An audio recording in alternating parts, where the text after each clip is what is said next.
ավելի այստեղ մի քիչ կարծում եմ նաև աշխատանքից հետո էլ մի քիչ կառավարության անդամների դեպքում այս խնդիրը ունակ աշխատանքից հետո, որտեղ երբեմն իրենք կարող են ունակ սովորական պայմաններում 18:00 չսահմանափակվի իրենց աշխատանքային օրը։ Ու այլ հանգամանքը, որ ովքեր որ պատրաստվում են օրինակ քարոզությամբ զբաղվել, իրենք արձակուրդ են մեկնում, դա պիտի ողջունեն, ուղղակի այսպես ասեմ։ Պիտի ասենք, որ ապրենք, որովհետև հակառակ դեպքում անընդհատ այդ խնդիրը գալու է, այ ասենք 18:00-ից հետո էլ անընդհատ կարող է խնդիրը գալ եւ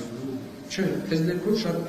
սա ինչ եմ ասում, այո, օրինակ վարչապետը պետական պահպանության ներքո գտնվող պաշտոններ, բայց նախարարները, չգիտեմ, չոր առանձին նախարարներ հատող վարչապետի հրամանոց չեն գտնում, որոշման չեն գտնում պետական պահպանության։ Ստացվում է, որ օրինակ արձակուրդում գտնվելուց չէ, ասենք ես որ ծառայական ժամերից դուրս իրենք ծառայական ավտոմեքենաները չեն կարող օգտագործել։ Իրենք պիտի քարոզարշավի գնան, իրենց մեքենայով կամ չգիտեմ,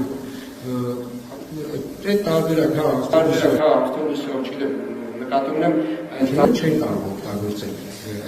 Իրենք ծառայական մեքենան կարող են օգտագործել բացառապես իրենց պաշտոնական պարտականությունները կատարելու նպատակով։